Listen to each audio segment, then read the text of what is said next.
I think that Jerry Jones should try and hire Tony Romo. I think he should try and hire somebody like a Tony Romo. Somebody that he loves like an adopted son and that he would respect, that has the charisma, not just the football acumen. Because if you listen to Tony Romo talk football, the man clearly is incredibly knowledgeable about the game of football.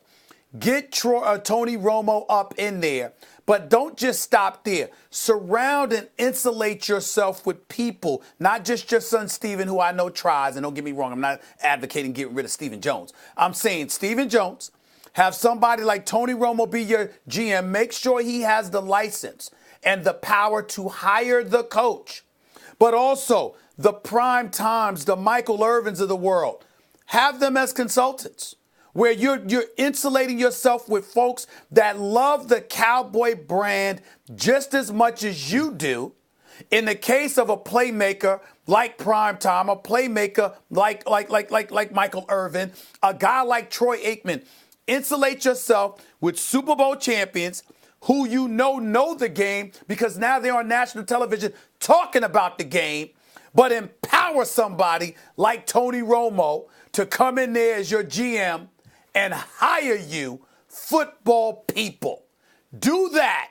And I think that's the one shot you have of Jerry Jones still feeling involved, but not necessarily making those final football calls. Though somebody like a Tony Romo, I think, has the potential for Jerry Jones to concede to his judgment. And I think that would go a long way. I think that you have to make the claim that that Jerry Jones was somehow involved in Jimmy Hoffa's disappearance. You have to frame him for a crime to get him out of football. That is the only way to do it because the fans will support the Cowboys no matter what. And that empowers Jerry Jones to do whatever he wants. And I'm not claiming Jerry Jones doesn't want to win. He really wants to win. But his ego is in front of winning. If his ego wasn't in front of winning, Jimmy Johnson would still be there, or Bill Parcells would still be there. Jimmy Johnson would be in the Ring of Honor. He'd be in the Ring of Honor, Jimmy Johnson. Some great coach, more importantly than that, some great coach would be helping the Cowboys win because it's a plum job. It's like it's the glamour position. You could argue in American team sports, it's certainly among them. You want Lincoln Riley? Do you really? He's going to get credit, Jerry. Is he going to be unfettered? Are you going to allow him to do his thing? If he starts getting credit, is that going to be a problem? I bring this up time and again. George Steinbrenner with the Yankees in the 80s, it was the same thing. And like Jerry Jones, the worst thing that could have happened for Steinbrenner is he had a lot of success early, just as Jerry Jones did, buying players and stuff. And then he thought he could continue to do that because people were making decisions before he got there that were good. And he continued to in his kind of misguided ways, and he was running the team into the ground. And it wasn't until Steinbrenner was suspended for a crime from baseball for several years that they were able to build it up in his absence. You're going to have to claim that he was the judge who gave Canelo the draw in the Mayweather fight. You have to frame him for some crime to get him out of football, because otherwise Will Cain and a lot of them will continue to empower Jerry Jones by making excuses for why the Cowboys are really good. They're going to win the Super Bowl. It's really, there's no other way. All right, so with all due respect to Troy Aikman, and I have immense respect for a Hall of Famer, three-time Super Bowl champion, and Dallas Cowboy legend, I reject the premise. Troy, on my show yesterday, talked around the idea that we're all now addressing. He essentially indicted Jerry Jones as GM. I don't think Jerry Jones as GM of the Cowboys has been a problem, at least not in recent history. And in fact, I think he has turned over most of those GMing duties to his son, Stephen Jones. And what is that? What evidence do we have of that? Well, first, we all know the story of Stephen talking Jerry into taking Zach Martin over Johnny Manziel, Johnny Football. We know in the past 6 months, we've heard the stories of the people around Jerry Jones, like you're asking for, Stephen A., talking him into cutting Dez Bryant. Since 2010, among their first-round draft picks, 7 of 9 have been absolute home runs. I'm talking about all-pros or potential all-pros or Pro Bowlers. We're talking about big-time players.